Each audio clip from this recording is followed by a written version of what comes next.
Assalamu alaikum wa rahmatullah bandiraɓe yeɓoɓe Ayaw Pindi TV wonɓe nder leydi Sénégal hay caggal leydi on calminama on bismama e yewtere nde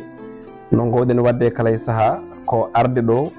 hemnude bandiraɓe kadi koɗo tedduɗo mo kewɗen bismade kala e saaha no kewɗen wiide ni Kuccam Naam ina heddo ɗo e plateau walla e plateau ji Pindi TV kono kadi ne egga tawoya on ɗon neɗɗo mo ganduɗa ko neɗɗo teskaɗo walla teskinɗo mantiniɗo to banggue golle muɗum soit politique national et international walla koto banggue wonde mum to banggue opposition walla to banggue pouvoir. Hande noon so on jii ɗo ɗo jooɗen oɗon gandi tigui wona e plateau ji Pindi TV gonɗen ken egguɓe en tacimaji eɗen e leydi Mauritanie nokku ni wiye Nouakchott leegal PK 10 garɗen tawde ɗo henna ko suka dariɗo teskinɗo no fewi to banggue leydi Mauritanie tawi on ɗon sukani eɗen mbawi wiide ko Benjamin walla mbiyen ni ko révélation e oɗo assemblée nationale mo leydi Mauritanie ene gasa hay so tawi en kalani inde makko wooda e bandiraɓeɓe anduɓe holi oɗo mo kalten kono ina moƴƴi kala e saaha no mbatten foof jubben e oɗo neɗɗo ɗo rewi to banggue jangde haysinno tawi CV mo timɗeno ko CV cembuɗo tekkuɗo en pamɗiri haalde on ɗon CV sababude darde on ɗon neɗɗo kono kadi e golle muɗum e jangde muɗum e rewrewi muɗum puɗɗorɗen tan ko 2012 andude omo joddiɗen ko suka Naam to banggue duuɓi kono noon ko mawɗo to banggue hakkille kono kadi to banggue jangde hani e banggue darde 2012 puɗɗortoɗen on ɗon gorkajo ne wayno adori walla ni rewi woni mbiyen darnuɗo ko wiyete marmedi partage ɗum ɗon noddi wallude ɓesguli ɗi ɓe ganduɗa jomumen ngala doole ɗum ko en 2012 wonno kono kadi e nden ɗon hitande nde ganduɗa ko 2012 ha joni walla ni e on ɗon 2008 so tawi duttima caggal o woni gardiɗo on ɗon 4e édition festival biteɗo assalamu aleykum hip hop tawi ko Nouakchott 2018 walla 2008 jafoɗon kono kadi omo tawe ko wiyete attaché de presse du haut commissaire de l'OMVS toon to Dakar lamorgo leydi Sénégal tawi noon ko docteur Mohamed Salem Woul maire Zouk oɗon jaafo e pronosgol inde ɗe eɗen gandi hen sa eɗon jibine caɗele en 2014 janvier o tawtorama kadi onon 4e sommet mo ganduɗa ko panafricain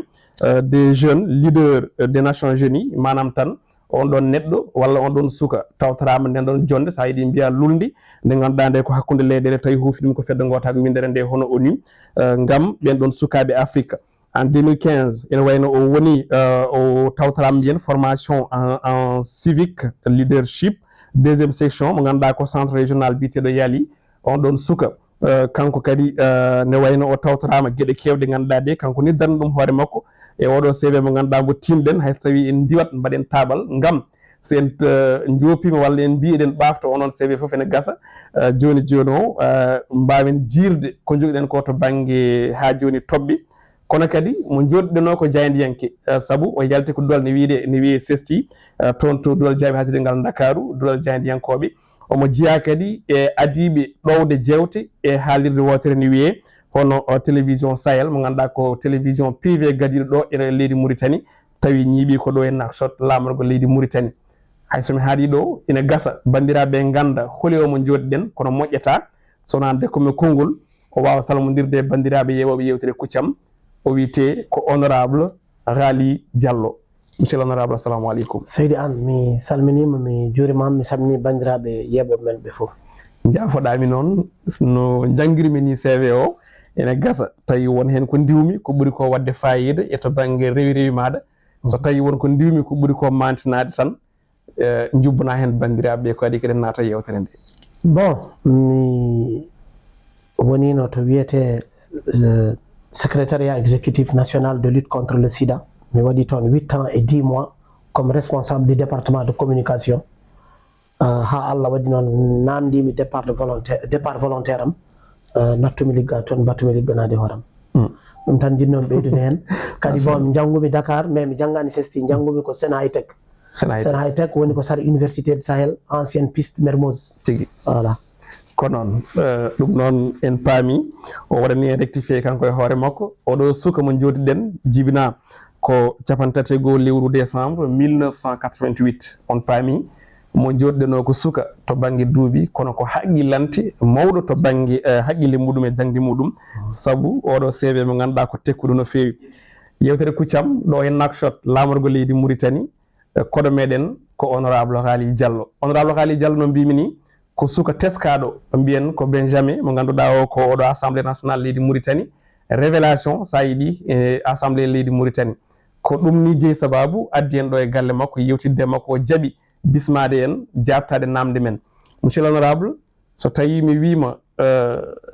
ka Benjamin walla ka révélation e oɗo assemblée nationale leydi Mauritanie holko jaboɗɗa en?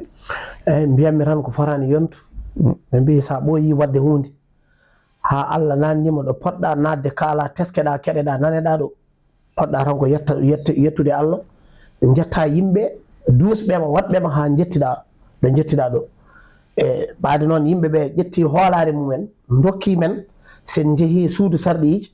en jahani toon pour deƴƴude surtout kadi ko wone Mauritanie ko ne heewi ko heewi hen ko kadi deƴƴotako ɗum waɗi min waade no min mbayni ɗo assemblée to. Haallaji ma ene keewi teskede hen sahaji laya ha e réseaux sociaux o yimɓe ne mbiya hono oɗo suka elle meeɗa dañade to assemblée nationale leydi Mauritanie ko holɗum duñma e ɗiɗo konguɗi walla haalde joopo hoorejo assemblée nationale walla ni ministre garɗo pour wadde défendre budget muɗum? eyyi par ce que so tawi yimɓeɓe teskimama e hunde a teskini hen hoorema ha rokkama hoolare so tawi a yiiɗa hoolare nde egga a nawama assemblée yakare ne fawa e dow ma sa ari a yii jagorgal mo poɗɗa haaldude ngal kalna ɗum ko woodi ko enen ken wurdaɓe gurduɗen koye bandiraɓe men eɗen gandi toñangue ne heewi eɗen gandi gueɗal feccaka hano hannirta ni so tawi jagorgal ngal ari joɗima yeeso meɗen eɗen pooti nantinande ɗum ko yimɓeɓe goytoto ko ɗum woni ko mbaɗatmi nder suudu sarɗiji to. Beele ndeɗo haare ko haare arde caggal nde cuɓeɗa nawiɗa toon to assemblée nationale walla ko haare wonde hakkille ma gila fuɗo mbiyen gila nde mbattuɗa hakkille? eyyi mbeɗa wawi wiide ma won hande duuɓi 22 par ce que ko 2001 min puɗɗi haare nde minen foye wonde sukaɓe nden ko ɓoggue wonno wuuro ɗo jeeyami ɗo ene waɗi emin joguino maire amen goto min jiɗno joɗɗinde ne wiye Ba Adama Moussa nden ene wadda e parti laamu min darani Ba Adama Moussa minen sukaɓe ɓe ha Allah waɗi o paasi o woni maire ɓoggue ɗum ko 2001 min garti kadi caggal ɗum 2006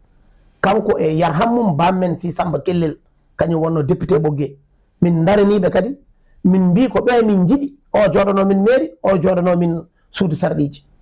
e Allah waɗini min ɗum 2003 mi darima e première élection mo meɗi mi wadde présidentiel ko Haydalla contre Mawiya ko 2003 faade hande woni duuɓi 20 e ɗum ɗo foof wonko wonno e jangguede wonko wonno e waɗede hande so tawi en jettima ɗe jettuɗen ɗo eɗen gandi wonde en tottaka ken jeeya eyyi kono noon neɗɗo ko ma jaɓa janggude min jangi min balli hamin jettiɗo min jettiɗo ɓesgu ngu rutti wi joni ɓaade kon wallannoɓe minen min jiiɗi ko onon wallannoɓe jeehe balle minen daronɗe ɓesgu ngu ɗum nani men suudu sarɗiji. So wiyama Mauritanie ley hakkillaji nen doga eko wiyete manam won leñol fawi e dow goɗɗi ɗi mbasen wiide gotol ngol an en tant que député monsieur l'honorable cuɓaɗo toon ko ɓoyani ko hol darde nde joguiɗa ngam ɗum ɗon ko wiya yaware entre guillemets ina wawa iwde e leƴƴi goɗɗi ɗi? ay kañum min wiyata dayman min mi harsata wiide ko meɗnomi wiide min mi meeɗa haɓede haare leñamako mi meeɗa haɓede haare ɓeɗo ɓuuri ɓeɗo kono mi meeɗi haɓede haare fenande so woni ɗo mi daro ha fenande nde iwa gonga o ara. Holko mbiyata fenande? ɗon kuccumi kañum woni ko gonɗen e Mauritanie ko Mauritanie laamiɓe ɓe laamiri ko fenande hol fenande mo ɓe laamiri ɓe ƴettat tan ko bandiraɓe mabɓe pawa dow woɓɓe so ɓe pawi dow woɓɓe ɓe pawiran ɗumen ɓen no jogui humpillo walla ene ɓuura gandal ala ɓe pawiri ɗumen tan ko ɓeɗo ko bandiraɓe men ɓeɗo ko leñol amen min ƴettat min pawe ɓeega ndeke noon enen haare men somi wi wona haare leñol ko haare potal hakkude ɓiɓɓe leydi foof saabu sa darima a wi min kaɓantomi tan ko leñol holngol leñol min noon kaɓantomi ko leñol innama aade saabu hotto gonnomi ko joltowo hakke aade e nder ko wiyete société civile so mi naati e haare politique ko haare potal kadi yo wot tan donc haare nde jokkoto tan safalɓe koreji men safalɓe waɗeɓe ene waɗi e mumen yimɓe fewɓe yimɓe moƴƴuɓe fulɓe ne waɗe mumen fewɓe moƴƴuɓe hardaneɓe ne waɗe mumen fewɓe moƴƴuɓe sarkulleɓe ne waɗe mumen fewɓe moƴƴuɓe jolfuɓe ne waɗe mumen fewɓe moƴƴuɓe hayɓe constitution Mauritanie saliɓe wamarankoɓe ene waɗi mumen fewɓe moƴƴuɓe ɓaade noon leƴƴi ɗi fof ne mbaɗi fewɓe moƴƴuɓe ngare yimɓe ndenta enen fewɓe moƴƴuɓe leƴƴi Mauritanie ɗi fof kamɓe ɗen bonɓe wonɓe e nder laamu Mauritanie ɓe sabu laamu Mauritanie ko safaɓe laami koɓe safarɓe holɗum gondi ene mbaɗat ɗumen haajuji men e nder leñol ngol e nder leƴƴi keddiɗi ɗi ko holno sifa hare nde wayata par exemple beele haala tan koye haala toon to assemblée nationale walla ene jogii sifa mo jogiɗon ha nden ɗon haare walla ha on hujje wawa yoltede mbeɗe yenana ni mi wiyata mbeɗe sikki sabu haare wonande nde ko haare aɗa andi so neɗɗo suwa finande haare mum komo findine ha para a wiɗo nani konngol mbiɗa révélation à l' assemblée sabu wol discours mo wodan nder assemblée nanni ɗum toon ɗum woni haare nde ko holɗum ko yimɓeɓe yo mbattu hakkille yimɓeɓe yo pinan ko jeeyi ko keblo mbawa tettude ɗum so tetti ɗum mbawa moƴƴinde min kaɓat tan koye gueɗel gotel Mauritanie ala potal min jiiɗi ko janggo so Allah rokkoyi en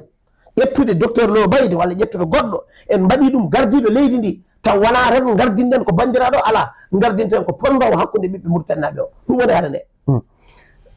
ko haare nde ganduɗa mbiɗa sikki mi faami koto banggue potal hakkillaji e fiddinde ɓesgol ɗi ko ɗon natten e bundi gonka leydi Mauritanie nde tawno so tawi a ummima leyɗele goɗɗe nam ana janggui Dakar ene gasa taw a yeehi sous région e leyɗele goɗɗe won sifa mo jiiruɗa toon sa ari ɗo e Mauritanie elle wona on sifa woni ɗo jimi wiide ko to banggue taaridi environnement to banggue sato korki waso wiide laaɓal e ko nandi hen onon député ji assemblée nationale hol darde jogoni ɗon ɓesguli leydi Mauritanie janggo pour on ɗon civisme woni ndin ɗon taaride ngal laaɓal wawa heɓtede nder wuro ngo to kalaren ɗo ma won joni ko ɓurani jonte ɗiɗi sarɗiji ene gota au niveau de l' assemblée sarɗi gadiɗo o ko ministère de l' environnement addi ɗum sur les déchets solides aɗa andi Mauritanie ko leydi gondi guila 1960 65 ans mbiyatmi ni walla 63 ans Mauritanie meeɗa jogade loi dosgal leergal e fewde e laaɓal ɗum ko 2023 hikka waɗani taw jonte ɗiɗi ko ɗum waɗi assemblée firti noon ko leydi ndi ene mahino e ko wona gonga sabu so tawi loi wodani en ganda hol géro laaɓal enen walla a haali haala taaridi par exemple Sénégal walla kala Burkina leyɗele ɗe gandumi Mali en sa yeehi aɗa tawa ko wonde ko communauté o c'est à dire woni mairie ji ɗi ko kamɓe toppitto laaɓal Mauritanie noon waɗi saaha kala mawɗo leydi garɗo adda politique no welira waɗa no welira taw ala dosgal ɗum woni hande woni Mauritanie et le seul pays e nder sous région o laaɓal muɗum wona commune aji ɗi jogui laaɓal Mauritanie ko société ji tan ƴetta oroji gam détournude ñamde bonnude kalis wiya wonde société ji yo liggoro ɗum genre SMTD en pisorno wonnoɗo avant waɗi contrat avec la communauté woni mairie centrale Nouakchott pisorno somi jumani le ummino ko toon de Espagne ummi ko France pisorno ko France ummino mais signi contrat laɓɓini wuuro ngo fewni wuuro ngo Mouhamadoul Abdoul Aziz toñowo gandaɗo ari laami Mauritanie bonni contrat pisorno o ƴetti o totti ɗum koreji makko kanko ɓe gandana ɗum haydara o garana ɗum humpito o rokki ɗumen liggey oɗon nde rokki ɗumen liggey ko ɗum woni ha hande sa ari Nouakchott ɗo kaswani laaɓiɗo wuro ngo laaɓani so tawi a itti laaɓal e mairie ko kañum foti laɓɓinde a ƴetti a totti ɗum neɗɗo goɗɗo par ce que ko bande ko sehil ma a rokkiranimo ɗum humpiɗo a rokkiranimo ɗum fodde dokkirɗa ɗum tan ko oɗo kalis ƴettu ñama pijira e ko wayni tan tawara yeeso ma a wawa tawde laaɓal karene banggue jangde hande leydi Mauritanie ene jogui aussi mbiyen nanay taɓal yawtude e fannu goɗɗo tawi ene gasa tawi ngal taɓal ni wona ɓesgol ɗi fof jaadi hen kono onon subaɓe toon to assemblée nationale ɓe oɗon poti jogade hen konnguɗi walla darde woni en jii somi hokki yeru ko wayno fedde witende onel hande nana dari ngam ne sikki wonde ɗemgal bitegal arab ngal nana jogori ardinede to banggue golle to banggue jangde ha ɗum janggo e jaam elle wonko ɗum firtata to banggue leydi Mauritanie sababude ɗemɗe gonɗe ɗo leƴƴi gonɗi ɗo onon subaɓe toon to assemblée nationale hol darde mon aussi e oɗo alhaali ko tubakoɓe mbiyata ko les carottes sont cuites déjà eyyi saabu so tawi suudu sarɗiji fonno ko darede député ji fonno ko darade législature ɗennuɗo o haade amen minen arde ngolɗo loi d' orientation votama ha paari wona kay eɓe jiiɗi ardinde arabe ala hankkadi kay ko arabe ardi ɓaade sukaɓe meɗen guittama école aji privé premiére année deuxiéme année ittama watti janggoyde école publique te eɗen gandi école publique Mauritanie ko musiba école publique Mauritanie ko fenade ɓe ƴetti ɓe kaaɗi les écoles privées jangguinde ɓe mbi wonde ɓe mbaɗa l' école républicaine te nder oɗon école républicaine so tawi an ka dofolo ɓinguel ma arine jangga ko kañum sodanta hoore mum teni ko jangguiri min mbimi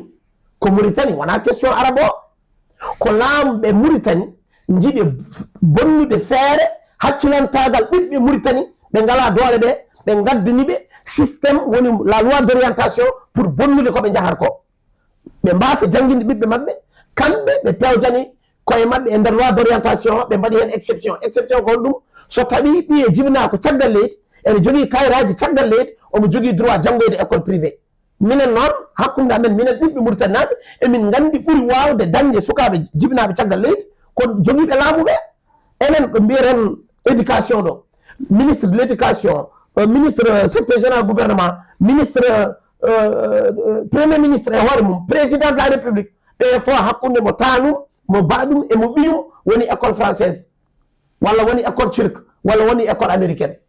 onon mbiɗon ko école républicaine mbiɗon ko école publique to onon ɓiɓɓe mon tawiraɓe mon badiraɓe mon janggoyra ɗon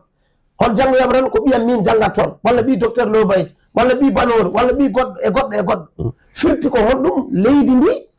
laamorgal Mauritanie woni koye fewjande ɓiɓɓe Mauritanie naaɓe yiɓɓe Mauritanie wayno ɓe ɓiɓɓe mumen mbasa janggude joni jiɗɗayde onon ko darde moɗon e oɗo manda holto gonɗon législature uji manda ko 11 manda ko 12 manda ko 13 manda ko 14 eyyi jiɗɗa wiide ko hunde nde hankkadi ne ɓendi e législature janɗo o ɗo joni onon ɓe ala ko mbawden hen haydara ɗo joni haydara député ji mbawa waylude e loi d' orientation mbaɗaɗo o waylat ɗum ko gueɗel gotel yo ɓiɓɓe Mauritanie naaɓe pin paama so tawi élection présidentielle aroyi ɓe jii neɗɗo moɓe kooli ɓe dokka ɗum carte ɓe lammina ɗum on arta wayle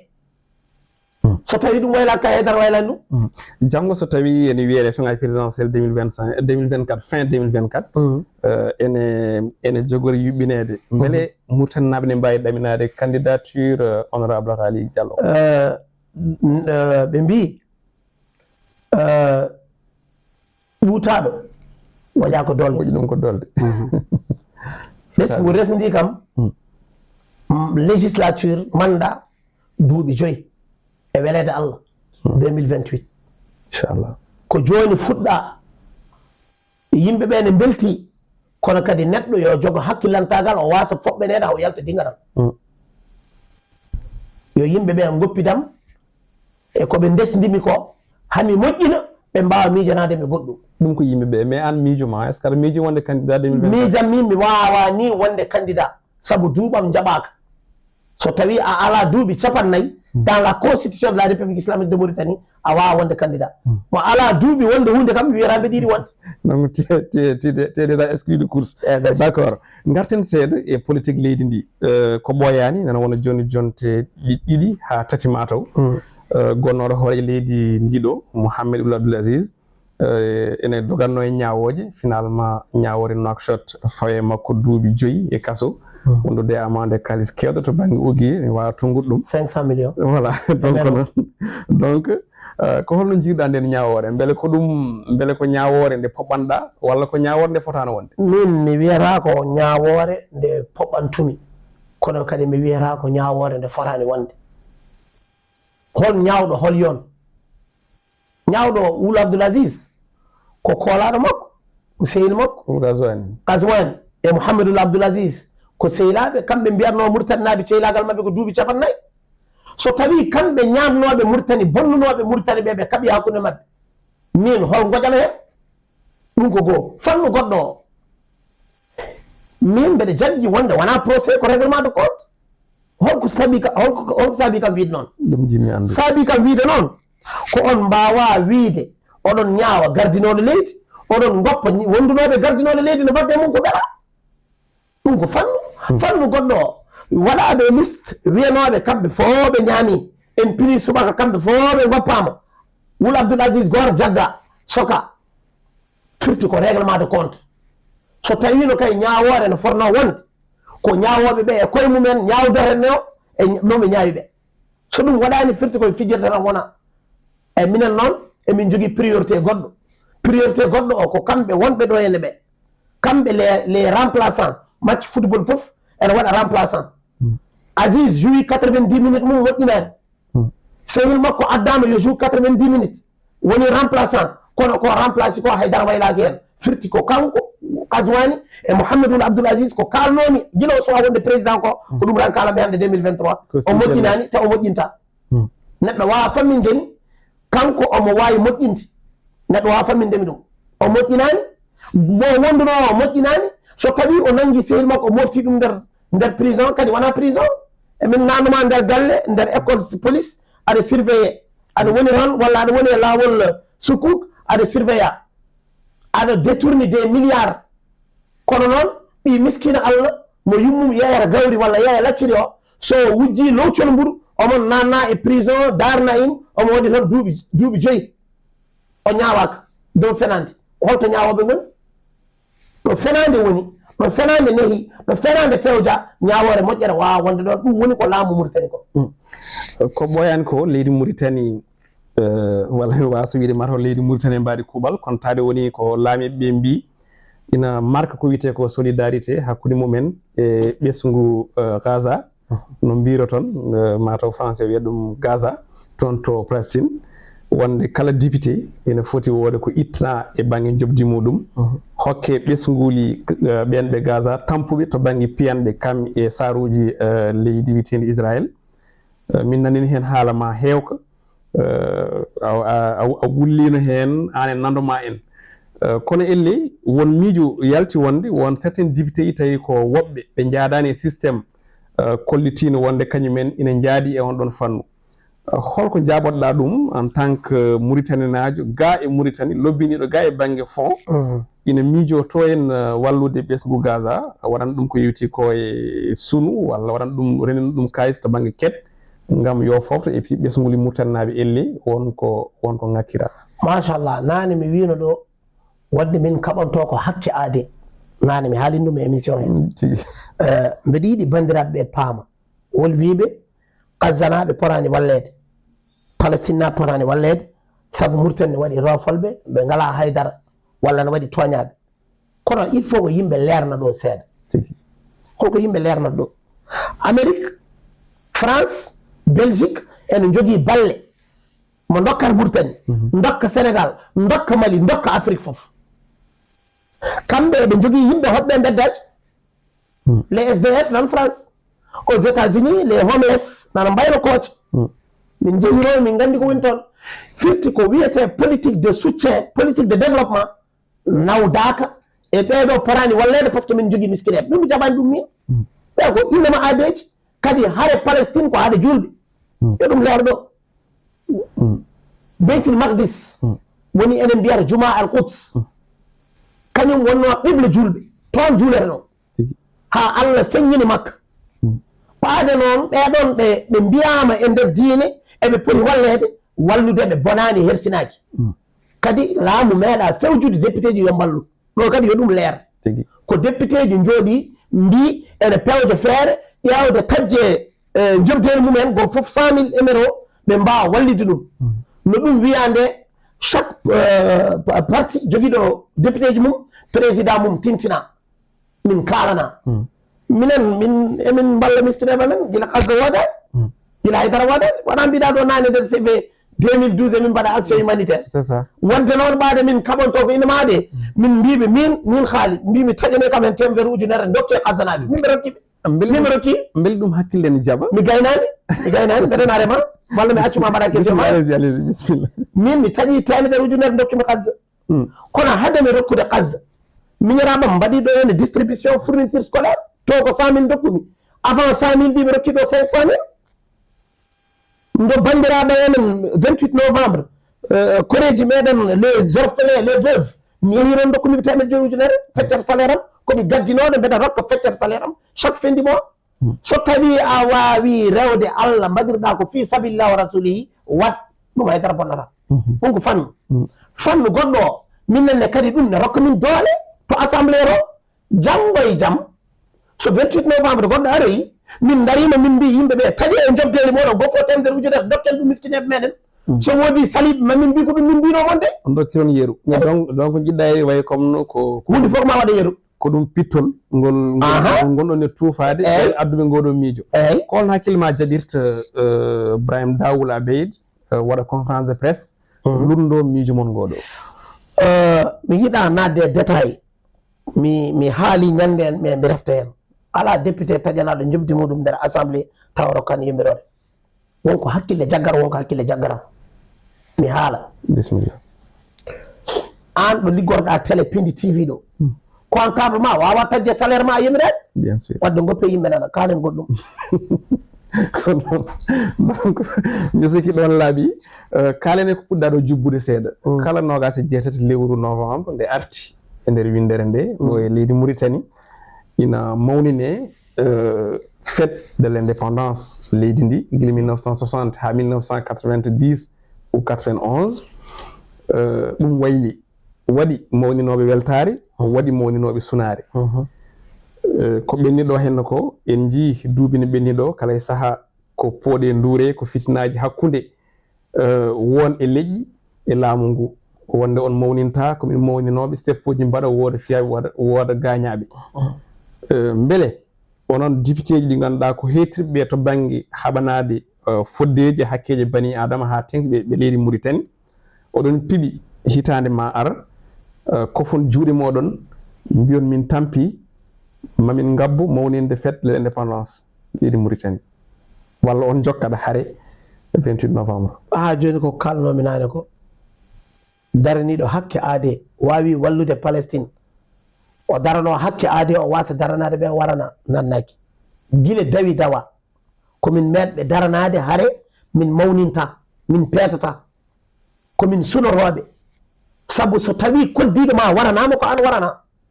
so tawi julɗo goto warama ko julɓe fof mbarana ɓaade en 1990 pour célébrer le 30e anniversaire de la Mauritanie 28 négro mauritanien nangama mbarama minen min mbawa mawninde fête de l'indépendance min daƴƴe ɓeɗo waɗa ɗum il faut ko ɗum leera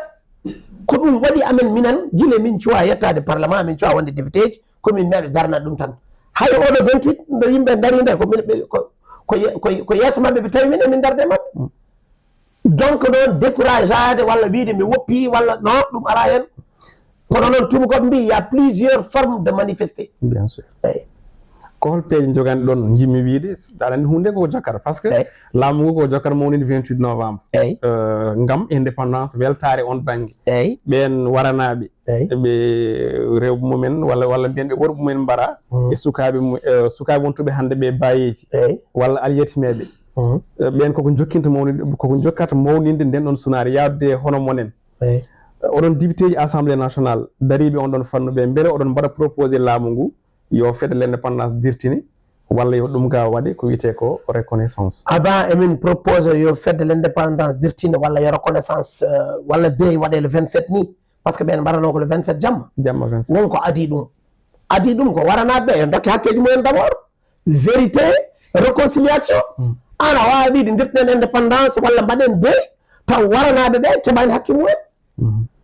holko foti waɗede bisimilla il faut abroger la loi d'amnistie de 1993 ɗo woni haala ka noon ko yimɓe gullat ko pop so tawi en nannani yimɓe hewɓe nder assemblée ha en mbawi namditade ɗum janggo so ɗum woore goren haydara wawa iwde ɗum ko fannu goɗɗo kadi mi rutto pour wawde safrude ɗum ɗo il faut ko dañen président walla gardiɗo leydi taw ko neɗɗo nunɗuɗo jiɗɗo mahde Mauritanie kono noon a wawa arde no ɓe mbaɗata ni no laamu waɗata joni ni nelen ɗiɗo tan less yo jaa kaldoya e waranaɓe ɓe emin paari rokkude mon kalis emin paari ligginde ɓiɓɓe moɗon e jangguinde cukalon kon kono min parani uddidde warɓe ɓe hol sababu ɓe mbari ɗum nannaki ɗum meɗmi wiide kadi ko ɗum meeɗata mi wiide so tawi enen ken julɓe Mauritanie ɗo yimɓe fof ko julɓe won ferenteɓe ɓiɓɓe mumen won neɗɗo walla haɓoɓe ƴetta ɓiɓɓe mbara ngara yafnade jaafo waranaɓe ɓe ngala ɓerɗe ko wona ɓerɗe julɓe kono noon ɓe mbawa yafade gagaɓe ganda hol sababu ɓe mbarana min so mbeɗa ñagoma yafuye yaho kay aɗa andi min mbeɗa andi ko mbaɗmami ko kono min mi jaɓani ko mbaɗmami ko haale kono mbeɗa ñaguima yafuye fenade kay ko ɗo fuɗɗori non pour laɓɓinde exactement on ɗon loi amnesty 1993 ko wonde caggal nde wiya wargoli mbaɗi laamu wonnongo ɗon ngu e on ɗon saaha wi kala mo junngo muɗum moddi hen walla mo inde muɗum inna hen yo an kan haala asama ubbama mi sikko noon nde foti noon kay ko noon hay goto wawa ummitinde kan ɗon haala onon noon darde moɗon ko on loi yo itte o momte ha laaɓa ceer tumaɓe hen ɓe wonde mbari walla jamiri pawe kuule yewtere men ko seeɗa heddi ande mataw hankkinen ko quelques minutes heddi paalen koye coupe d'Afrique des nations de football mboɗa andi ne gasa tawi aɗa yiiɗi football seeɗa hay sinno tawi mi anda saɗa jowanno kono kam aɗa fota saabu ma wonde guendiyanke aɗa fota daranade e wonde supporteur numéro 1 les mourabitoun so tawi mi waɗi prononcé no hannirta ni ene foti yaade coupe d'Afrique des nations de football toon to leydi Côte d'Ivoire hol message mo dokkata équipe nationale de Mauritanie? D'abord mi coupi BM ka jawo komi joho pour le premier match de la Mauritanie so Allah welama inchallah en Côte d'Ivoire kadi ndewranmi ko Dakar so Allah jaaɓi bisimillah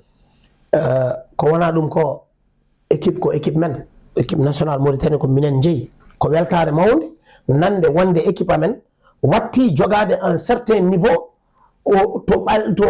to football Afrique fof yitete ɗum ko manditare mawde donc mbeɗa wiyaɓe soɓe jeeyi non kam muyel mayo ɓe ganda kadi wonde population nan caggal mabɓe e minenne kadi komin yimɓe yiɗɓe football no feewi tigi e rango ma faade yeɓoɓe yewtere Kuccam surtout e Mauritanie naaɓe saabu Pindi TV ne yeeɓi no feewi e Mauritanie diaspora Mauritanie kadi ne yeeɓa Pindi TV no feewi wonko min gandi hen to banggue retour min keɓata e kala e saaha mbiɗa yiiɗi dokka erago fewde mabɓe calminana kamɓe surtout kamɓe Mauritanie naaɓe yeeɓoɓe en e kala e saaha bandiraɓe Mauritanie naaɓe yeeɓoɓe ɓe yo Allah hokku on ɓoyde yeɓde naftorade janggude e yiide hen ko weeli on ko welani mon ko noon gandon tan wonde ko innama aade waɗat feewa ene bona kono ko moƴƴi ko Allah tan moƴƴinat ko wona ɗum ko ɓiɓɓe Mauritaniaɓe yo gandu wonde ndiɗo leydi wona chinois ji wona américain ji wona hay goto waylata leydi ndi ko enen ɓiɓɓe Mauritanie mbawi waylude leydi ndi holno baylirten leydi ndi ko ma ƴetten ɓerɗe men dokken leydi men no mbawen waylude kadi paamen wonde wonko waɗete e nder Mauritanie ko onon jooɗiɓe caggal leydi ɓe ñande fof ɓerɗe mon ne mettine ha mbawon jeddude leydi ndi caloɗe geddude neɗɗo gueɗal ma hoto woppu hay goto tettanma gueɗal ma ko an tettanto hoore ma wujje ma so yoolima an jorta kadi kamɓe wonɓe caggal leydi ɓe koɓe nafoore saabu galleji nanɗo soɓe nangui juuɗe mabɓe ɗin galleji ñamata eɓen caggal leydi hakkillaji mabɓe no goni ga eɓe jiiɗi leydi ndi yoɓe continue sembinde ɓe continue wallude min de ñaguimi ko gueɗel gotel ko duwaw jaaɗo ma woppu min ɗo garɗo ma tawtu min ɗo so Allah jaaɓi e haala nde tigi Allah jarama honorable député Haali Diallo eɗen cikki yewtere nde yuɓɓi rewi lawol saabu makko foof wonde suka kono en paami ko haqqilante kono kadi ko dariɗo o daranni dendagal leydi Mauritanie kala e mbaɗi kuɓal mbiɗa sikki e ñalawma hande o eɗen mbawi wiide yewtere Kuccam jaggi lingu mongu ganduɗa ngu weɓano jaggude e to banggue maajo walla maaje men kala foof no rewɗa ɗon ko Bandour Mamadou Sarr en jettimo no fewi kanko e Fatimata Ba baali pour jettinen yettode nde saabu eɗen gandi won jajaɓe neɗɗo e liiliɓe sosoɓe camara naɓe loloɓe hen sahaji so tawi nani yettode debbo tan joftinaka yettode gorko mum tan mbiyata kene bakkito wutteji ene ƴamoya ɗum noon en jettiɓe kamɓe kala. Abdoulaye Diallo kam woni chauffeur meɗen en jettimo no fewi en jarnimo ene tawtora yewtere nde kadi aussi directeur de cabinet ma monsieur Lo docteur Lo Baydi en beltanimomo kankone e mbaɗi kuɓal to caméra o en jetti e montage kala ko Abdoulaye Anne en jarnimo no fewi ɗum noon Allah jarama on jarama yewtere Kuccam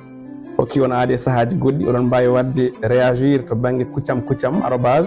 @gmail.com wiyen gone jaam.